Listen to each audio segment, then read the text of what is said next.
Futebol Clube do Porto de Sérgio Conceição hoje deslocou-se então à cidade italiana Milão para defrontar a equipa do Milan. Futebol Clube do Porto que hoje empatou a uma bola e posso já também afirmar que, na minha humilde opinião, acho que o Futebol Clube do Porto, por tudo aquilo que fez e resumindo os 90 minutos, eu acho que o Porto merecia, na minha opinião, a vitória, e este empate pareceu-me curto para aquilo que o Porto hoje fez, em termos não só estratégicos. A equipa de Sérgio Conceição parece que levou a lição muito bem estudada, e eu vou já explicar o porquê. E também no âmbito mais individual, acho que os jogadores do Porto tiveram um comportamento quase exemplar, à exceção de um ou outro que poderiam estar em níveis mais abaixo, mas eu acho que o empate para o Porto até acaba por ser positivo, porque vence no Dragão e vai empatar a Milão, mas acho que sabe pouco este resultado, e mesmo a forma de como o Milan chega ao golo, por intermédio de Mbemba, que acaba por tocar na bola e colocar a bola lá dentro. Mas de realçar também foi o remate de Giroud para uma grande defesa de Diogo Costa. Mas acho que o Porto, principalmente na primeira parte, o Porto, na minha opinião, dominou este Milan. Houve momentos que o Milan nem conseguiu respirar com a pressão alta do Futebol do Porto. Na segunda parte, algum jogo dividido. Houve ali um momento em que o Milan conseguiu respirar, e também depois das alterações que Sérgio Conceição fez, a apostar num trio no meio campo e retirando um dos avançados. O Milan começa ali a aproveitar esse oxigênio que foi ganhando também com a entrada de Kessié e principalmente Krunic pautou pela diferença em relação ao Brahim Dias. E depois, claro, a entrada também de Ibrahimovic vai sempre mexendo ali na frente de ataque, mas depois o Porto volta a ter bola, volta a mandar no jogo na segunda parte, e em minutos finais o Milan até tem lá dois cantos que até poderia colocar outro desfecho no resultado, mas acho que o Porto foi controlando mesmo essas investidas no tal jogo aéreo. Principalmente com o velhinho, né? O Pep, que no jogo aéreo está incrível. Futebol do Porto, que eu trago também aqui o grupo, e com este empate o Porto tem 5 pontos. O Liverpool venceu hoje a equipa do Atlético. O Liverpool é uma equipa que já passou à próxima fase com 12 pontos. O Atlético com 4 e o Milan com 1 ponto. Nesta situação o Porto depende de si próprio. Até porque o Porto vai agora a Liverpool, acho que vai à Inglaterra jogar com o Liverpool. Talvez o Liverpool faça uma gestão dos seus jogadores, e o Porto, o seu ADN para as competições europeias, é uma equipa muito agressiva e muito intensa. Mas depois recebe em casa o Atlético de Madrid. Atlético que, mesmo vencendo a equipa do Milan e o Porto a perder, por exemplo, em Liverpool, o Porto depende dele próprio, porque vai receber então no Dragão a equipa do Atlético, e acho que o Porto tem mesmo condições de passar esta fase de grupos. Em relação às equipas, o Futebol do Porto teve um precalço no aquecimento, acho que foi no aquecimento, o Uribe lesionou-se, e então entrou Grujic, que esteve numa forma fantástica, principalmente uma primeira parte quase de luxo deste jogador, entre comas segundas linhas de Futebol do Porto. Diogo Costa na baliza, João Mário à direita, Pepe e Mbemba, dupla de centrais com Zaidu à esquerda. Depois um meio campo com Grujic e Sérgio Oliveira. Otávio um pouco mais à direita, mas com a dinâmica de vir sempre para dentro. Luís Dias muito à esquerda, e depois os dois avançados com Taremi e Evan Nilsson. O Milan no seu habitual 4-2-3-1, a linha defensiva de 4, dois médios de construção com Tonali e Benacer. Benacer mais de construção, Tonali a aparecer em zonas mais ofensivas, e muito com queimar linhas com bola. Depois teve num dos corredores o Alexis, o belga, mais à direita, depois Rafael Leão mais à esquerda, E depois Brahim Dias, que é um jogador muito de aceleração, de velocidade, de execução muito fácil.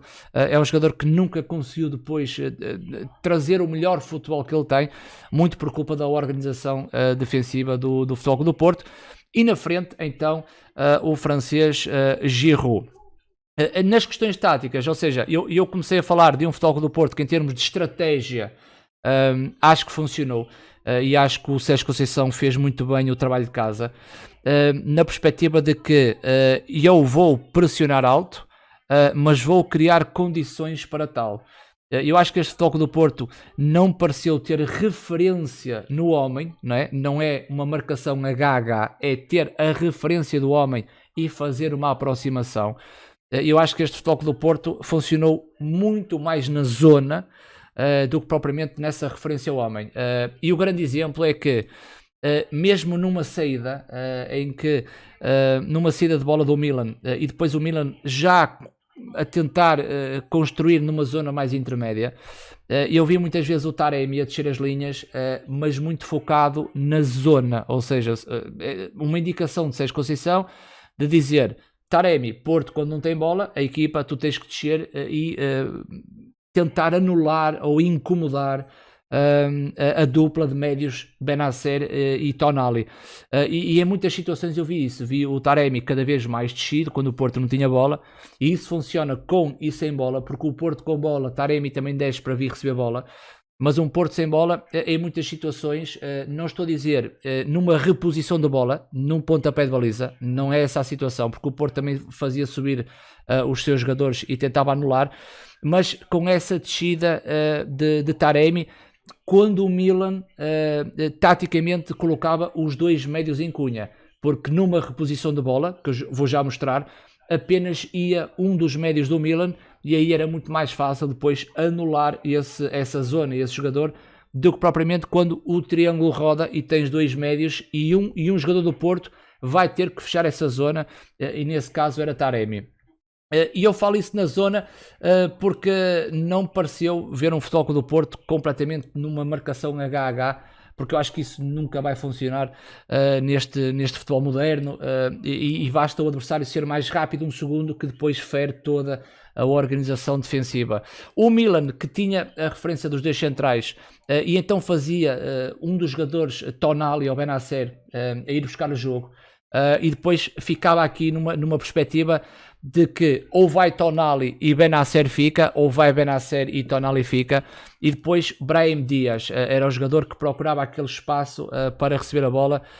Raras exceções na primeira parte, nunca conseguiu ter bola, porque o Porto, em termos de organização, conseguia funcionar muito bem. Nessa perspectiva, como é que o Porto depois conseguia anular este Milan? Havia uma referência comportamental, que é os dois avançados do Porto, isto depois, o Otávio e o Dias sobe, os dois médios do Porto também vão subir, o Gruitch e o Sérgio Oliveira. E então a anulação deste Porto, eu acredito que seja zona, tá? Eu acredito que seja zona.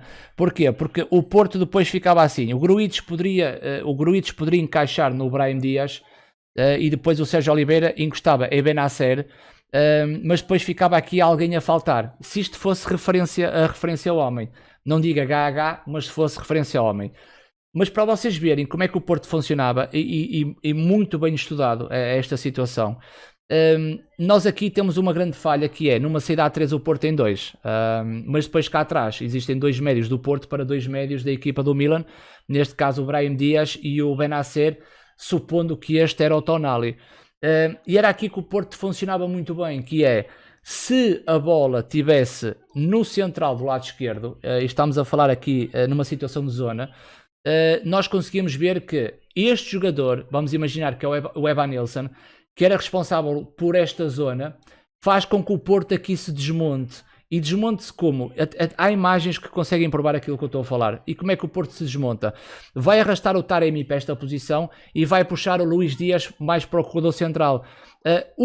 Qual é o setor que fica descoberto? É o corredor contrário à bola. E aí o Porto não está preocupado. Porquê? Porque a pressão que o Porto faz na zona é muito importante para anular a equipa do Milan em termos de construção.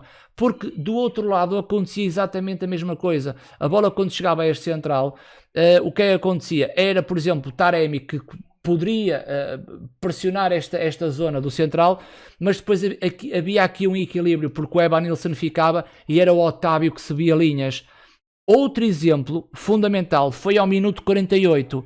Minuto 48, quando o Gruitch recebe cartão amarelo, era Gruitch que estava aqui a pressionar, tá? Era Gruitch que fez esta pressão, mas não se esqueçam que houve uma troca posicional, até porque o Taremi estava numa posição muito mais recuada.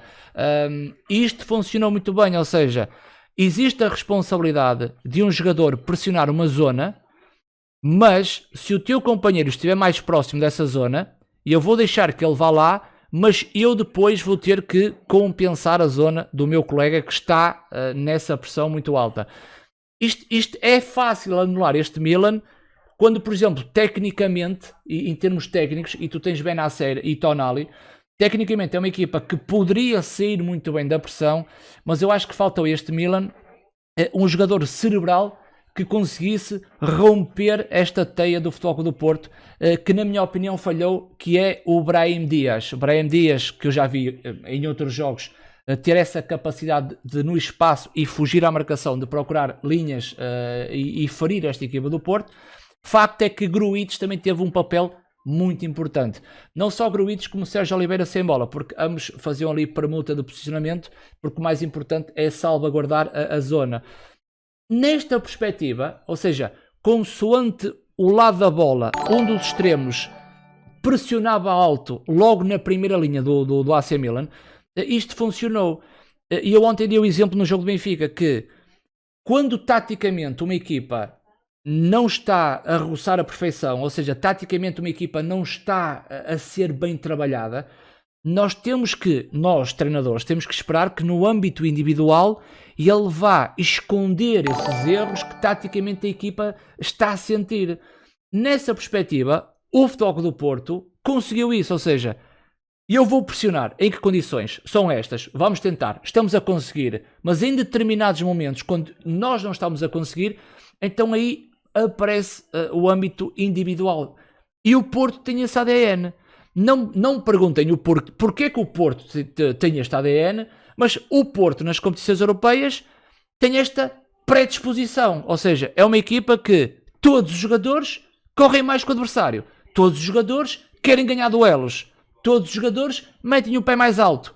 E é uma equipa muito agressiva, é uma equipa muito intensa, e por muito que o adversário queira sair da pressão, porque tecnicamente é uma equipa muito evoluída, tem muita mobilidade, o Porto, através dessa capacidade individual, consegue por vezes esconder coisas táticas que, se não tivesse essa agressividade, iria-se notar muito. E vamos falar o caso do Besiktas hoje. Ou seja, o Besiktas hoje, se taticamente a equipa não está bem organizada, então em termos individuais a equipa tem que dar muito mais. E, por exemplo, o Besiktas hoje nem teve uma coisa e nem teve outra.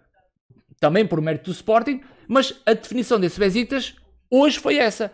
E o Porto, se taticamente está bem, mas se fere em alguma situação a tática, ou a estratégia, ou posicionalmente, ou a dinâmica sem bola, em termos individuais, o Porto tem esse ADN, que é consertar alguns problemas que estrategicamente ou taticamente possam não funcionar, e o Porto injeta isso.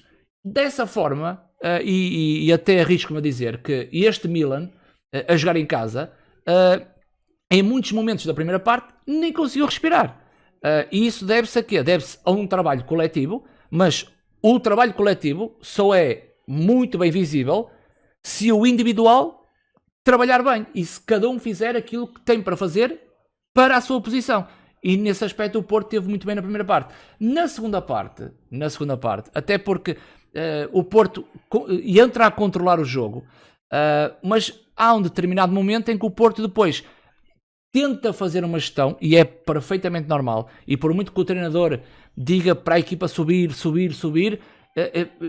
inconscientemente a equipa às vezes até vai descendo, mas fruto também das alterações que Sérgio Conceição fez, até porque vai depois fica o Vitinha, foi o Bruno Costa, o Vitinha e o Bruno Costa, Vitinha e o Gruitch, ou seja, meio campo a 3. O Porto claramente que, o Porto claramente que tira um dos avançados e quer reforçar o meio campo, e estamos com um trio de médios com características diferentes, e isso é normal que o Porto depois não consiga pressionar tão alto. Mesmo em questões físicas é impossível uma equipa durar 90 minutos a pressionar daquela forma e com aquela intensidade e com aquela agressividade. É um pouco normal isso acontecer. Eu acho que sim, acho que Sérgio Conceição tentou ali um meio termo de equilibrar a equipa e muito no corredor central, até porque o Milan depois coloca Kessié e Krunic. Krunic é um jogador que já sabe posicionar entre linhas e que poderia ferir aquele meio campo do Porto, e depois um posto de energia que é o Kessié, que vai também determinar aquele meio campo do Milan mais positivamente para questões físicas, e ele tentou equilibrar esse meio campo. O Milan na segunda parte tem alguns momentos em que parece-me que o jogo estava partido naquelas transições ofensivas a explorar os corredores do Futebol do Porto, e o Porto nas coberturas a ter bons comportamentos e a definir muito bem as situações. Mas depois o Porto volta a equilibrar o jogo nos minutos mais finais, até porque depois o Milan tem 2 cantos a acabar, mas eu acho que mesmo assim o Porto esteve numa forma de controlar o jogo.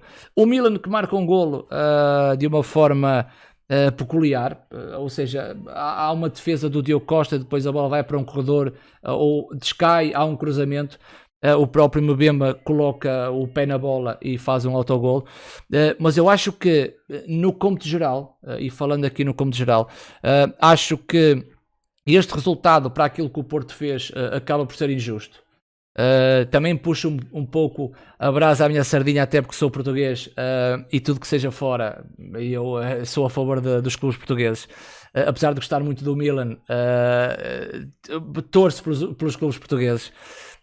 Mas tentando me situar um pouco à parte e estar bem no meio da balança, eu acho que o Porto merecia mais deste jogo frente ao Milan. Até porque eu acho que o Porto, em termos coletivos e individuais, foi mais equipa do que esta equipa do Milan. A destacar os jogadores do Porto, em termos o coletivo funcionou, mas se eu tivesse que destacar 2 jogadores, 3 jogadores naquele modo mais individual, acho que Luís Dias continua a voar. É um jogador no Porto que está muito na mão de cima.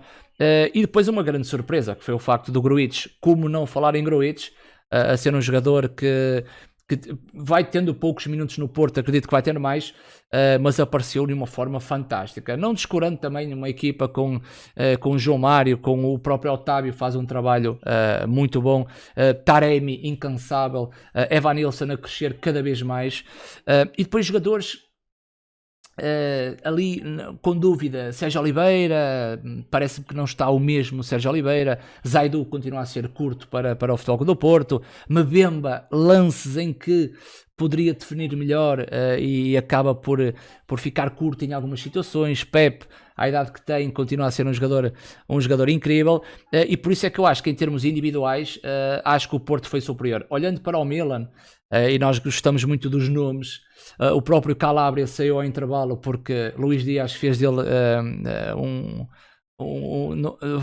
um jogador banal, ou seja, acaba por sair, até porque Calulu depois foi equilibrar a situação, mas por exemplo Calabria, mesmo o Romagnoli, o Tomori, o jogador, o Theo Hernandes, parece-me um jogador a acrescentar nesta equipa do Milan. Tonali também, Benacer mais escondido, mas Tonali a mostrar todo o seu valor. Mesmo o Alexis no corredor com Zaidu, e eu a afirmar que Zaidu é curto, o próprio Alexis com algumas dificuldades a aparecer em bons momentos, mas também com algumas dificuldades ali.